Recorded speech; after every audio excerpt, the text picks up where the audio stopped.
Tęsime tyrinėjančių pokalbių ciklą apie gyvąsias neišreikštas žinias dirbtinio intelekto eroje.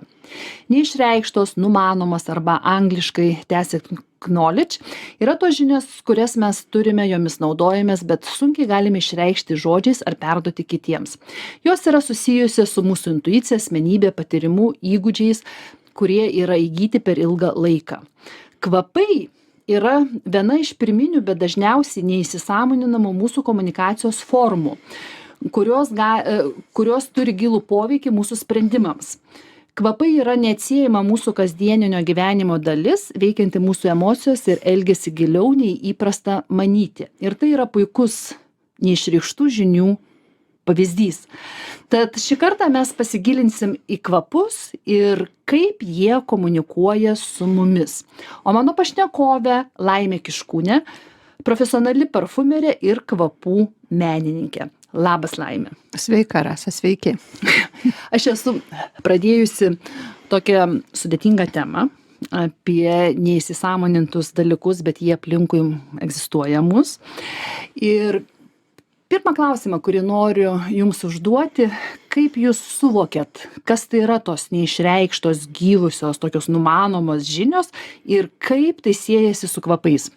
Na vat, jeigu pradėt nuo kvapų, tai vat taip ir negali atsakyti, ar tos žinios yra taip absoliučiai neišreikštos, ar jos yra netgi labai išreikštos, nes pradėsiu nuo tokio linksmo pavyzdžio, nes kvapai mus supa visur, visame kame, kur mes bebūtume. Ir tarkime, jeigu mes važiuojame ryte į darbą labai prisigrūdusiam autobuse ir kas nors pagadina orą, tai ta žinia labai greitai visus pasiekia ir labai aiškiai jinai būna.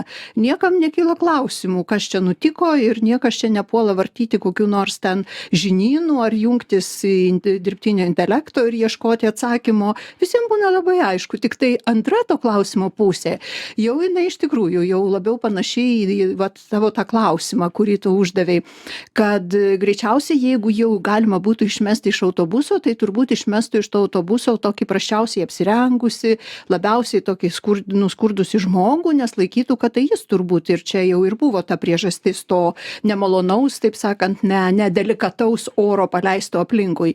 O šalia stovėtų vyrukas su Wrangler džinsais brangiais, su odinė striuke ir savo kaip niekur nieko žiūrėtų pro langą, nes jo kvapelis būtų lygiai toks pats kaip ir to žmogaus, bet kažkodėl tai jau mūsų mentalitetas, mūsų mintis būtų apie tą, kad orą gali gadinti tik tai tas kažkoks praščiokėlis, kuris ten stovi, arba toks žmogus, kuris miega galbūt ten kur nors net ne lovoje ir ne namie ir nesiprausia. Tai čia mes turime keistų tokių mitų labai daug ir tikrai kvapas yra toks rimtas ginklas ir galima jį panaudoti ir atskiriant žmonės, socialinės grupės, rases, šiais ir rasizmo įrankis, kad ten, pavyzdžiui, juodaodžiai dvokia, kad žydai dvokia, kad ten čigonai nešvarūs visada ten kažkuo irgi dvokia.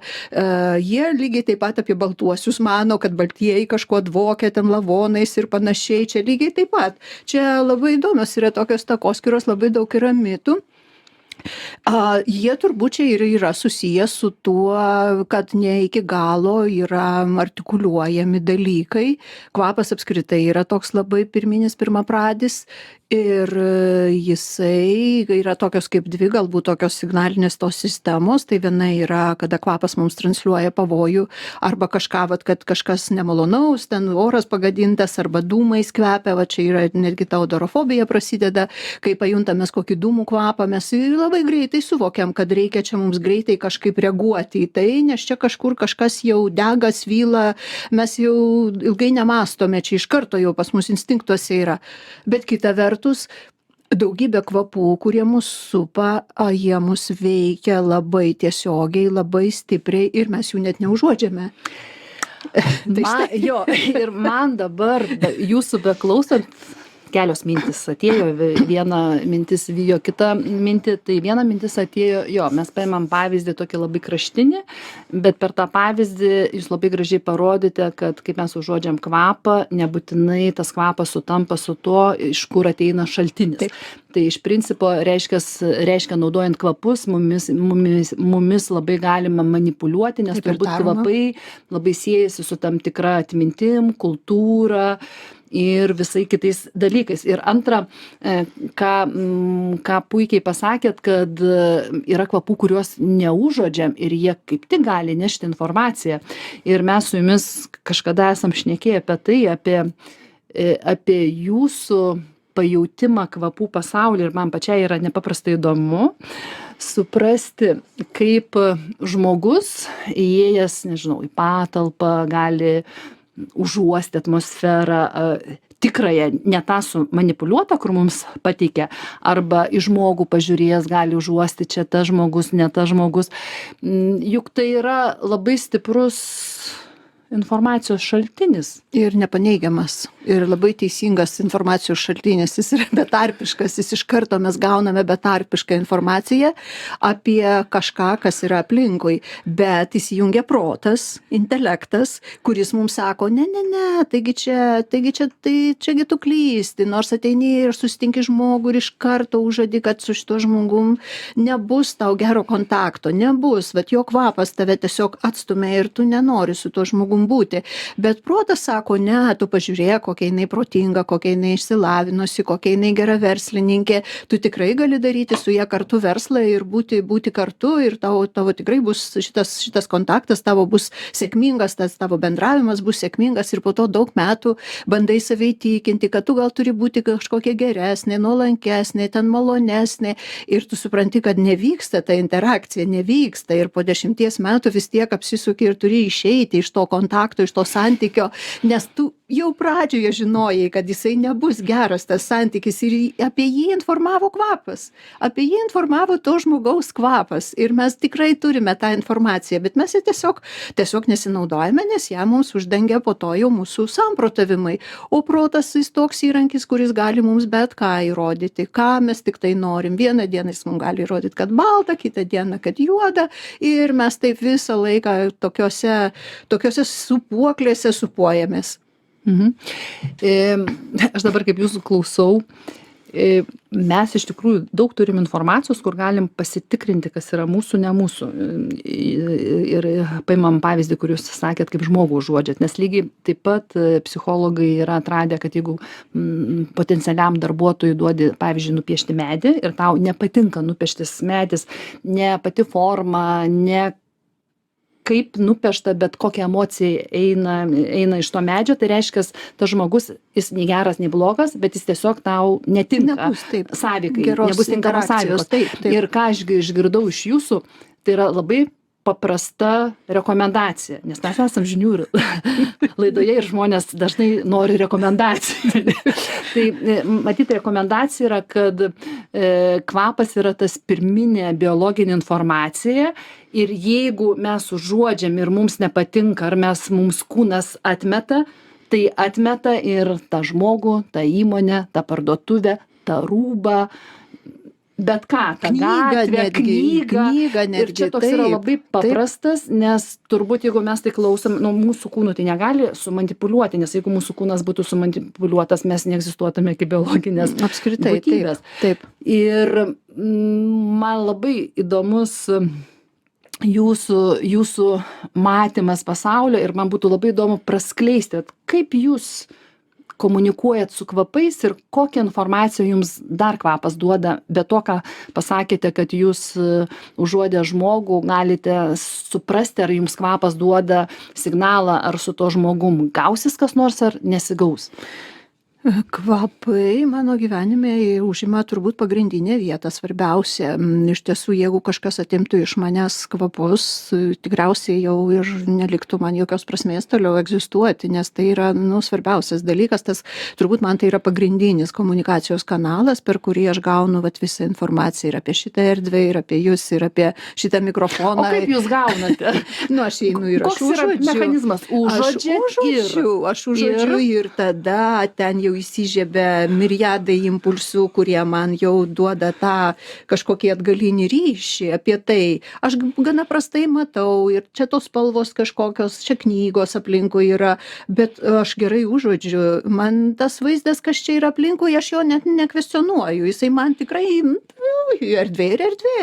Visai simpatiška, jauki, vat, kai kurios spalvos gražios, labai mielos, mediena, vat, tie juodi krėslai visai gražiai atrodo, čia kažkaip gražiai įsipaišo, bet aš užuodžiu kvapus, kurie man atrodo kvepia taip intelektualiai, kažkokiamis mintimis, kažkokiamis idėjomis, kažkokios tokios vat, intelektualius dulkės čia aplinkui yra. Man patinka, mane inspiruoja šitas studijas, čia jau ne pirmą kartą joje esu ir man patinka šitas kvapas, jisai sklinda, aišku, kad be abejo jisai sklinda nuo knygų, jisai įsigeria į užuolaidas, lieka tų žmonių kvapas, kurie čia buvo, kurie čia kalbėjo, kažkoks labai silpnas kvepalų kvapas čia yra ir jisai mane intelektualiai inspiruoja visiškai tiesioginė prasme.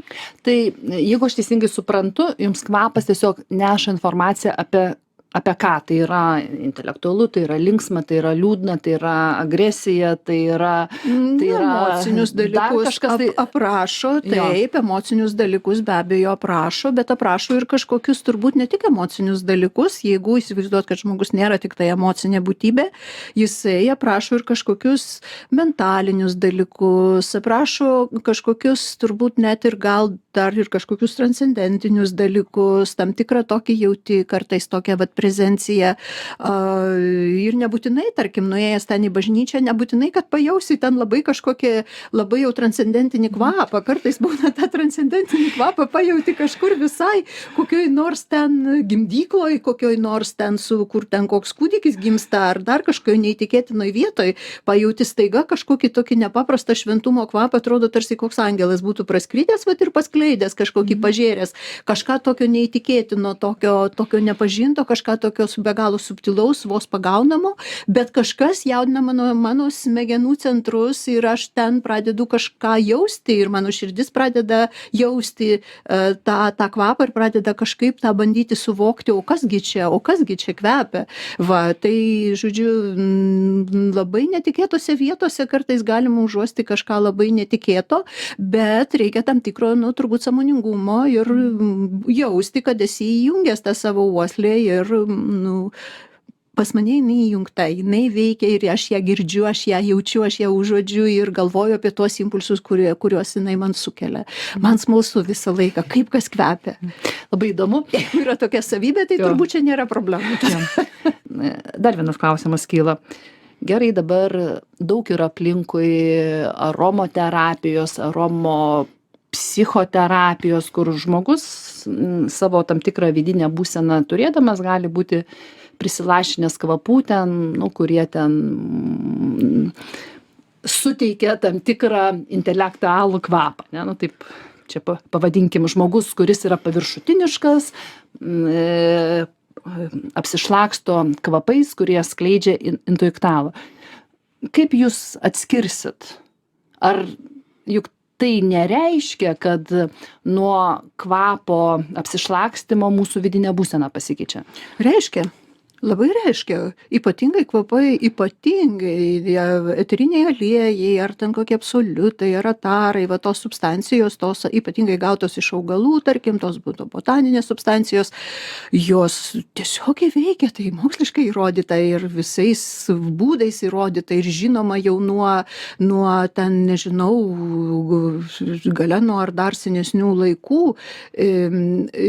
kad kvapai veikia mūsų emocinę būklę ir jie keičia, koks nors ten frankinsensas ar bergamotė, jie mažina depresiją, koks nors apelsinas ten anksiolitikas ir jisai mažina nerimą, mažina kažkokią prislėgtą nuotaiką, taiso, gerina nuotaiką, koks nors kardamonas padeda suvirškinti ten visokias blogas mintis, nes apskritai jis uždega virškinimo ugnį, bet jisai ir padeda susitvarkyti su kažkokiam sunkiom labai mintim, padeda suvokti, kad pasaulis nėra toks gal labai sudėtingas, kažkaip paprasčiau padeda pažvelgti.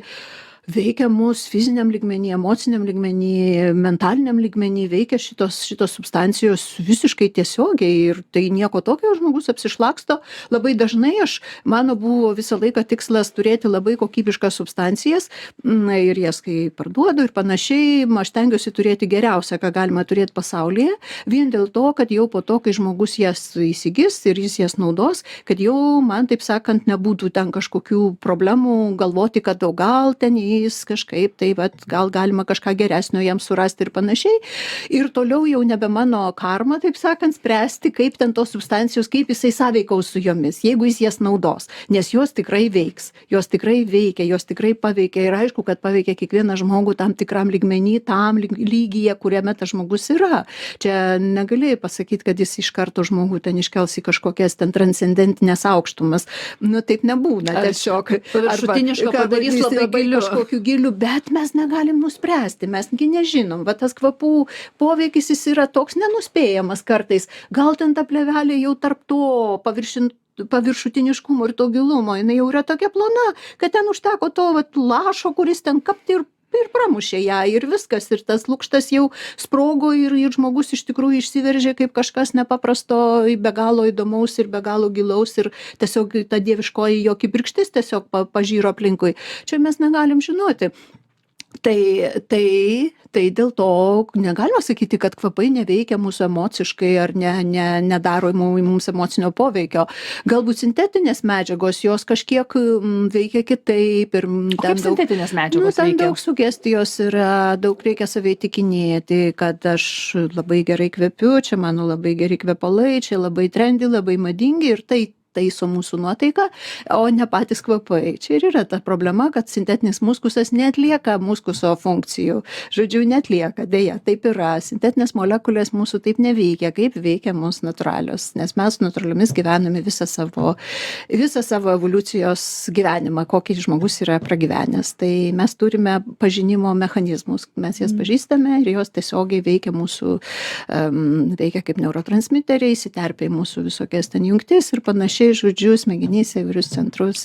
O sintetiniai kvapai tik duoda įsivaizdavimą, Įsivaizdavimą, taip, duoda įsivaizdavimą ir daug yra tos reklamos ir sugestijos ir tai ir mus tada maloniai nuteikia būtent ta sugestija, tas tiesiog apskritai tas kvapas. Na, įtikinėjimas, įsitikinimas, kad čia yra nuostabus kvapas, kad jisai yra madingas, kad jisai yra brangus, kad aš atrodau irgi, kad aš kvepiu madingai, kad aš neatsilieku nuo mados, kad aš esu tokia pat ar toks pat, kaip tie visi mano draugai ir už tai žmonės labai mėgsta kvepintis visi vienodais kvepalais, nes aš irgi esu toks kaip visi. Mūsų laida jau visai artėja prie pabaigos ir noriu pabaigai rimtą klausimą užduoti. Man jis atrodo rimtas.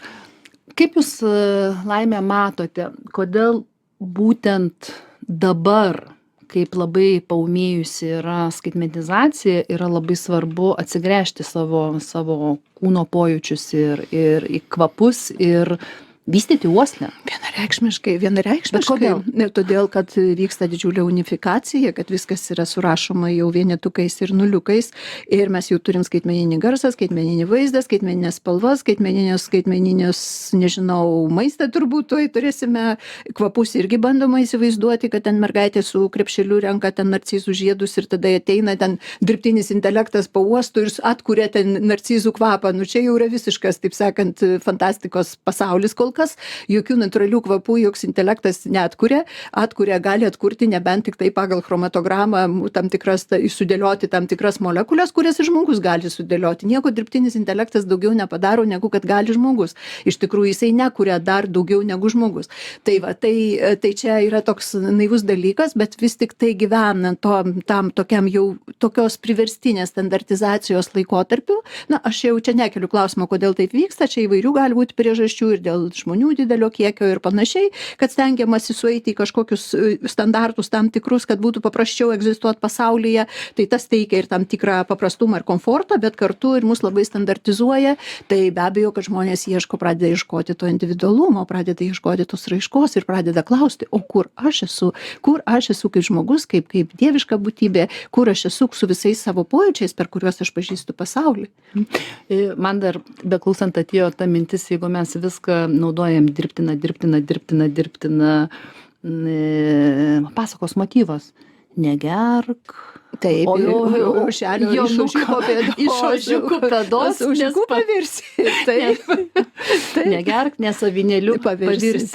Taip. Ir turbūt ateina laikas įsisąmoninti, kad kuo daugiau mes dirbtinų dalykų naudojam, to ir mes mūsų... labiau tuo avinėliu virstam. Taip. Arba, kitaip tariant, mūsų visa elgsena yra tik tai paremta tada... Taip, tam tikrais stereotipais, taip, tai yra tampame stereotipų rinkiniais, o ne tavo tikra šilta žmogiška būtybė, su savo jausmais, su savo aistromis, su savo išgyvenimais, pergyvenimais, apmąstymais, su tuo pojūčiu, kad mes nesame tik tai va tas fizinis kūnas. Taip, mes tai prarandame.